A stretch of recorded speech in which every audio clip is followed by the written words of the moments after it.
Hi, welcome to Stories After Midnight. I really appreciate you stopping by and checking out this story. Before we begin, though, I want to give a huge shout out to my YouTube members and the Patreon members that have decided to support this channel financially. I just wanted to let you know that I really appreciate it. The story we will be reading today is when I reached terminal velocity, I fell through a rip in the universe into a place that has never known the light of a star, by Mantis Shrimp 47 off Reddit. So I hope you really enjoy it. I'll stick around to the end where I tell you to like the video. It takes the average person 450 meters in 12 seconds to reach terminal velocity. The building that I was jumping off of was 500 meters tall to be safe, about the height of the World Trade Center tower in New York, although it was a whole lot less sturdy than that. 12 seconds feels longer when there's nothing around but the open air. I counted the seconds with single-minded intensity, like I had been trained, refusing to let a single one slip through my fingers. 1, 2. The moment where my feet left the tower was always the most disorienting. I had done this dozens of times, but there was still that moment of instinctive panic, where my lizard brain knew that I was about to become nothing more than a smear of blood and viscera.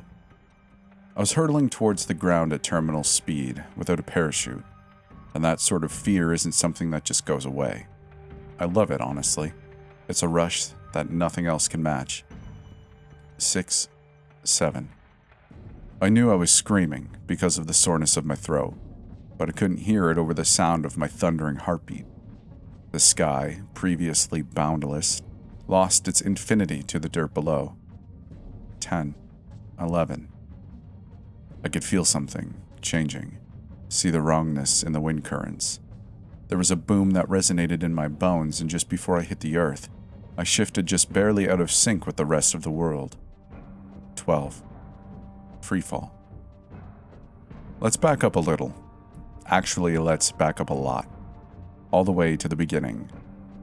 The theory of the Big Bang is, at its core, the idea that everything was created in the debris of an explosion that we're still riding the waves of billions of years later. But the thing about explosions, especially cosmic ones, is that they can never quite be predicted. The nothingness that came before was ripped apart to create the building blocks of the world. With that came just a bit too much pressure. Rips formed, tiny in comparison to the vastness of space, like stretch marks across a hip. Our existence has always been fragile, balanced as it is between the lethal cold above and the burning magma below, held in by something as ephemeral as gravity. All of it contained between the blip of time that is a universe. Those tears just make it possible for humans to topple the precarious stability and end up somewhere else. Somewhere that has never known the light of a star. One such tear is in the outback of Australia. It was only discovered because of a skydiver with a faulty parachute. He disappeared into thin air and his friend caught it on camera, then somehow managed to make people take it seriously. There's probably more, somewhere in the world, but we haven't found them yet. Everything beyond the tears we call the shade. And by we, I meant me, and the rotating crew of scientists, engineers, and politicians that facilitated my trips into the tear. The worst part about the tower was always getting my gear to the top. There wasn't enough room up there for me to get into my suit, so I had to do it on the ground, with the help of about a dozen techs. The suit itself was a combination between a spacesuit and an outfit meant for deep-sea diving, and it weighed 41 kilograms. It was one big piece with no seams, except for the hatch in the back that I stepped in through to reduce the possibility for leaks. Because where I was going, the air was not only toxic, nor just passively deadly. It was going to be actively attacking me. Once the techs had sealed me in and done their checks, I had to lug myself and the suit into the elevator and wait the small eternity it took for the rickety thing to haul itself up the tower. It was made as quickly and safely as possible, but building codes had long since been disregarded.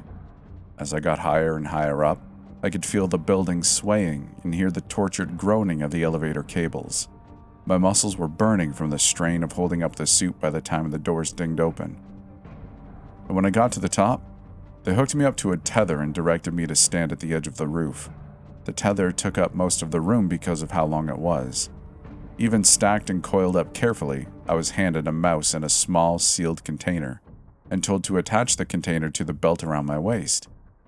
The mouse probably only had an hour or so worth of air, but that didn't much matter. In all likelihood, it wouldn't survive long enough to suffocate. The lab coats were bustling around with a fervor born of having cool science things to do.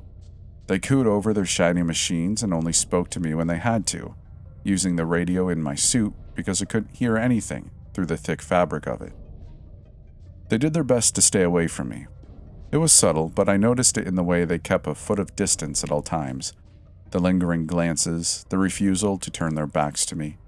I was the crazy guy that had willingly gone into the shade dozens of times, and then actually came back. They were scared of me. We had only found one tear, but the mathematicians and astronomers were almost certain that there are more somewhere. They thought that the others might not be located on Earth. They might not even be near Earth. But they did probably exist. The rips, or at least the ones I went through, weren't very cooperative with human science. They didn't exist according to every instrument that got pointed at them, and the only way to access them was inconvenient at best. The thing coming in had to be falling at terminal velocity. It had to be fairly small, and there couldn't be a way to stop the fall. If any of those conditions weren't met, the portals just wouldn't open.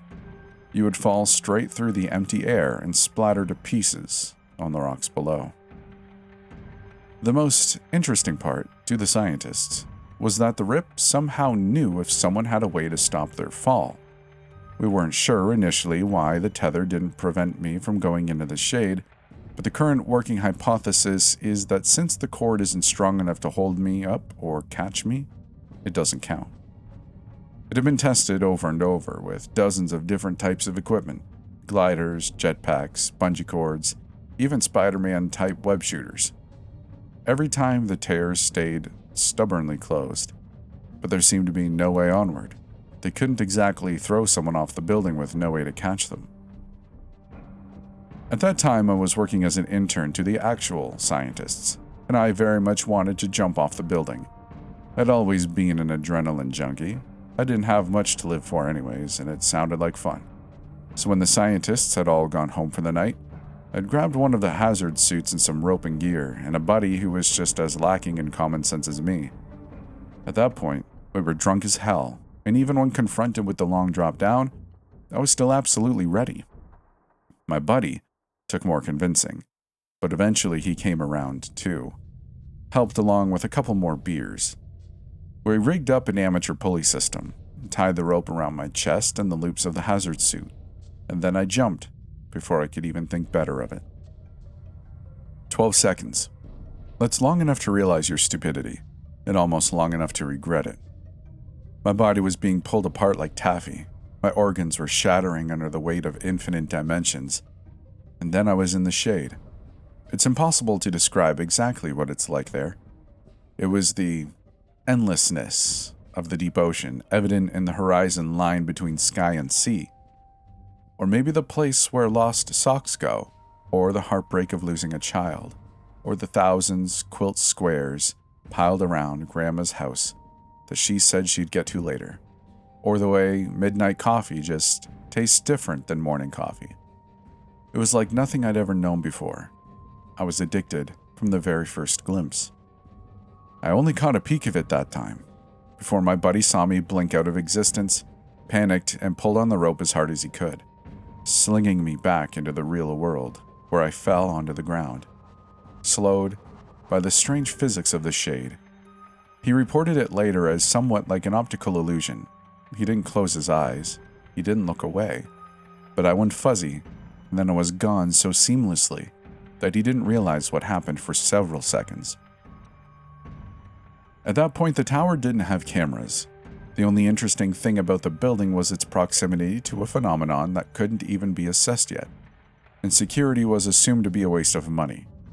So I had the option to say nothing, and in all likelihood, I would never be found out. But I wanted to go back in, and even in the short moment that I'd spend there, I could feel the air eating away at my protective outfit.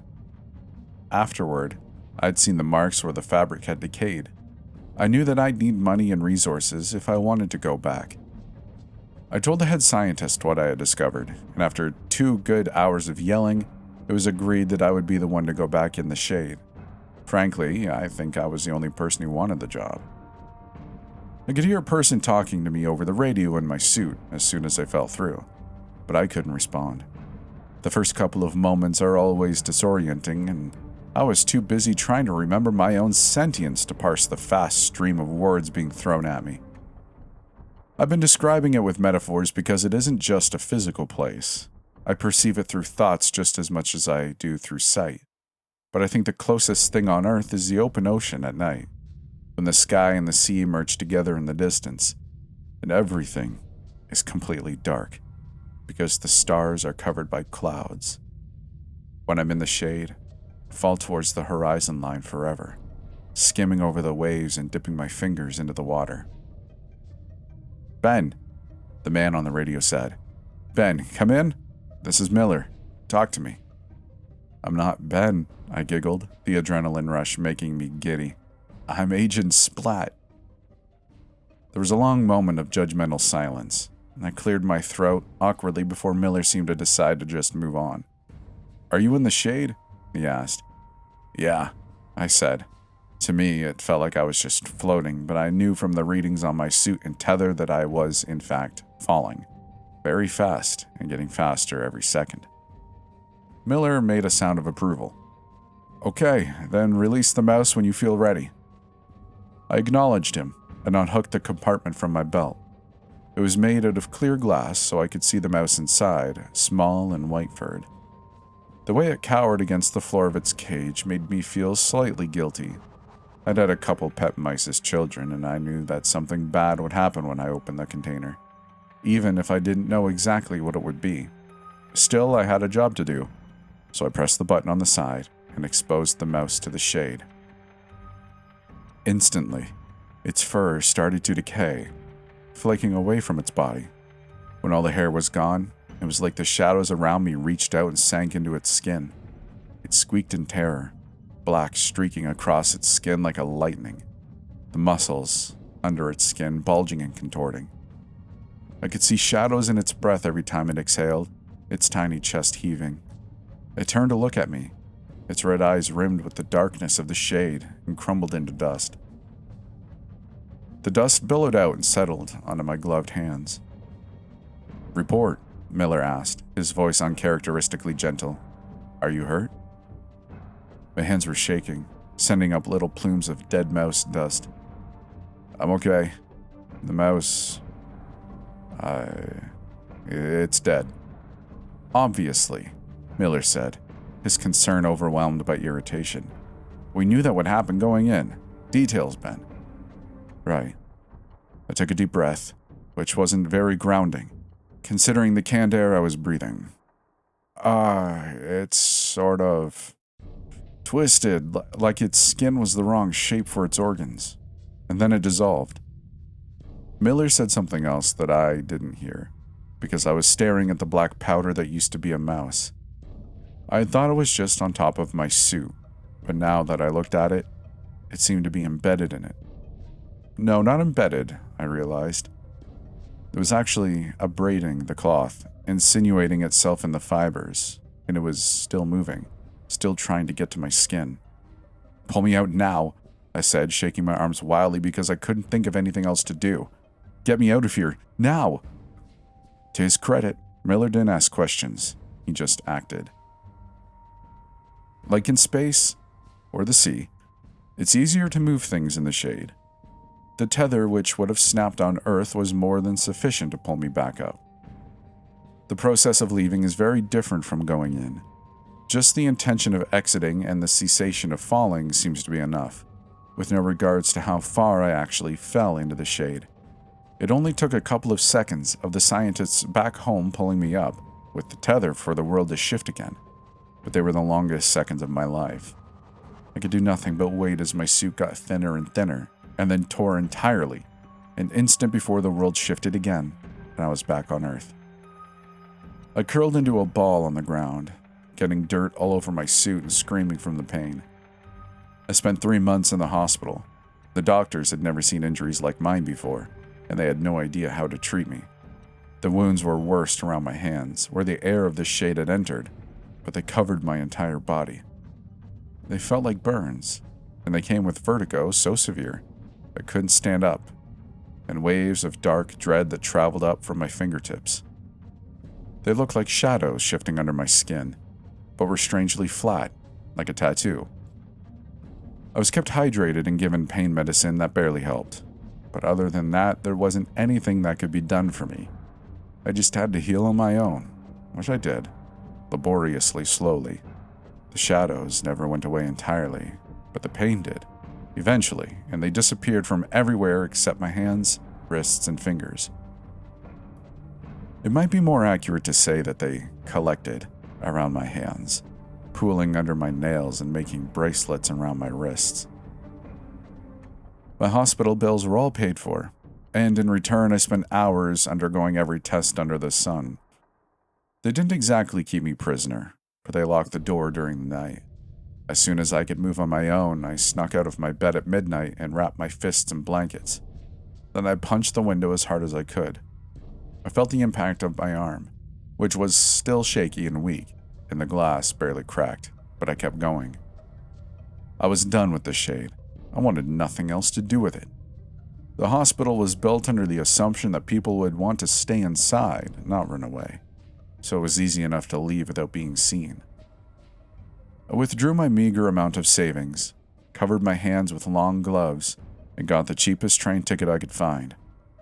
I just wanted to get as far away as I could. The train thundered across dry dirt, over a small creek, around a mountain, and with every mile I felt safer. And soon enough the train went dark, all the other passengers settling down to sleep.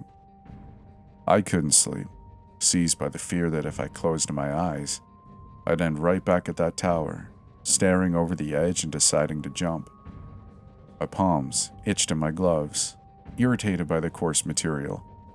Looking out the train window at the endless, flat landscape that flew by almost as fast as I saw it, I could almost imagine I was looking out at the shade.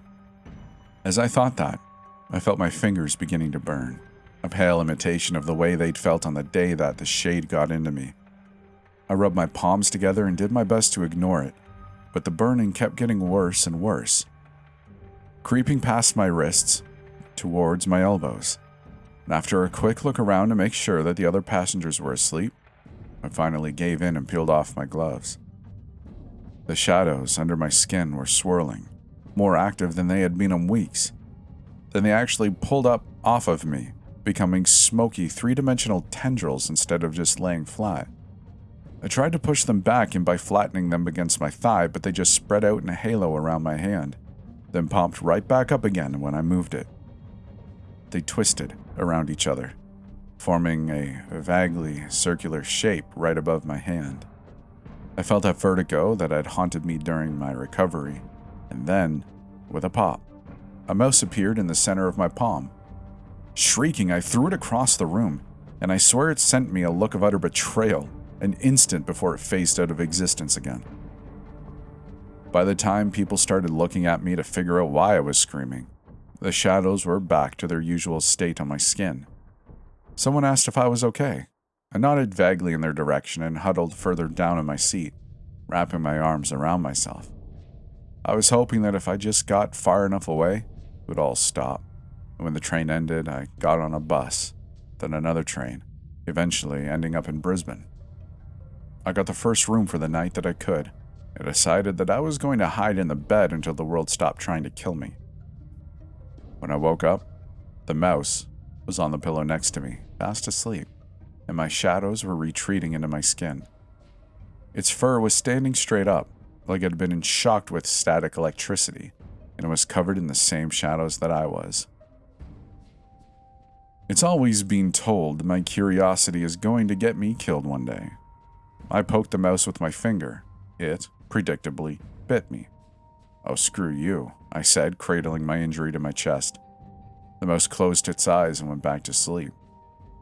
The darn thing was still unfairly cute. I guess you need a name if you're going to keep showing up. The mouse didn't offer an opinion. After an extremely awkward glance, I discovered that she was female. How about Nibbles? You certainly like to bite. After watching Nibbles for long enough that I was sure she wasn't going to do anything interesting, I got up to take a shower. There wasn't anything else to do. When I came out of the bathroom, Nibbles was gone again. She kept showing up throughout the next few days. I spent them trying my best not to think too hard and get stuck in fear, and honestly, started to look forward to her visits. She was a vicious little thing, but she was also fluffy and warm. She made me feel less alone. Her favorite spot to nap was on my shoulder, cuddled up against my neck. She stayed longer each time, and the portal that formed with her arrival got bigger. I had fled away from the rip because I thought that if I left, I could just go back to a normal life. Obviously, that wasn't happening. And so on the 8th day since Nibbles started appearing, I bought a burner phone and called Miller. It rang once, twice, 3 times. Just when I was starting to think that he wouldn't pick up, I heard the buzz of the line connecting. "This is Andrew Miller. Speak." I sighed, long and silent. "Hey Miller, it's Ben. There's some stuff going on that I think y'all would be interested in." "Where are you? I'm going to send a plane." He was back to his clipped and cold persona. "Brisbane." I was cringing away from the phone like I was about to be called to the principal's office. "How did you get to—" "Never mind. Just get to the airport. I'll text you instructions," he said. I wasn't ready to give up that easily. I think you forgot the magic word." "Pretty pleased with a cherry on top," he said, deadpan. I laughed and hung up on him. The plane, when it arrived, was tiny and slightly rusted, with only enough room for me, Miller, and the pilot. And by that I mean just me and Miller, because Miller was the pilot. He gave me headphones so that I could hear him through the ambient noise that such small planes always come with, and then proceeded not to talk to me for the whole flight. Nibbles appeared 30 minutes into the flight. I was used to the whole routine by now, but Miller was so shocked he almost crashed. "What the hell is that?" he asked. I scooped her up in my arms. "She's Nibbles." "That does not answer my question." I rolled my eyes, which he didn't see because he was focused on flying the plane. "The mouse you had me release in the shade, she's been visiting me." Miller glanced over again and his eyes widened. "Does that usually happen?" The shadows weren't going back into my skin like normal. Instead, they got bigger, twining around my arms. They brushed over my seat and the control panel in front of me, devouring everything they touched. "Land the plane," I said. "Now." He banked hard, sending me rattling against the wall, and sent us toward the ground at full speed. My seatbelt dissolved, and something important must have been destroyed because the plane started shaking. The door next to me, protecting me from the open air, was disappearing as I watched. "Almost there," Miller murmured. The ground came into view. On a particularly hard jolt, the door finally fell away, and I went with it. I caught a glimpse of Miller reaching out for me, panic in his eyes, and then the only thing I could see was the sky. Freefall. 12 seconds. So much time to think, but my mind was empty. I closed my eyes before I could hit the ground. The shade opened around me and crawled into my pores. I waited to die. I expected to die, or at the very least to experience the same burning pain. But a moment passed, then another, and when I finally peeled open my eyes, I was still alive, hurtling through the shade with no tether.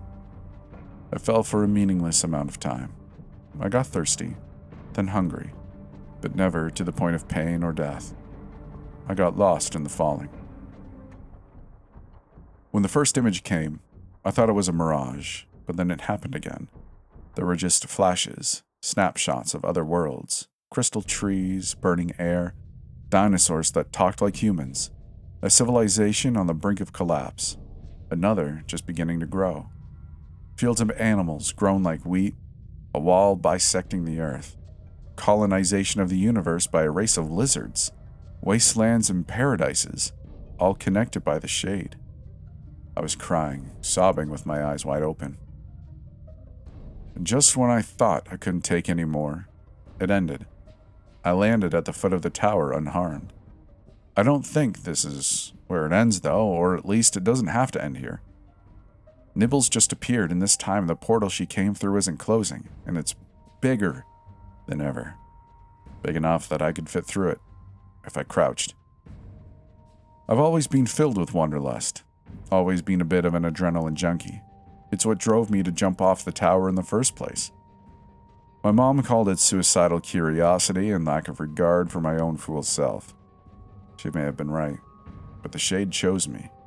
For some reason, and after I finish writing this, I'm going to walk through that portal, and then, I guess I'll see how far I can fall. And that's it for this story. I really hope you enjoyed it. If you did, like the video, leave a comment. If you want to be super cool, you could subscribe. And if you want to go beyond that and support this channel financially, there are YouTube memberships and a Patreon. I don't have much to offer other than my thanks. I just really hope you know that I appreciate it. No matter what you do, liking, subscribing, commenting, becoming a member, it's very much appreciated. I guess that's about it. If you want to join our Discord and come hang out, you can. It's really chill. Not a lot going on, so don't expect to be bombarded with messages. With all that said, hope you enjoyed it. Guess I'll see you in the next one.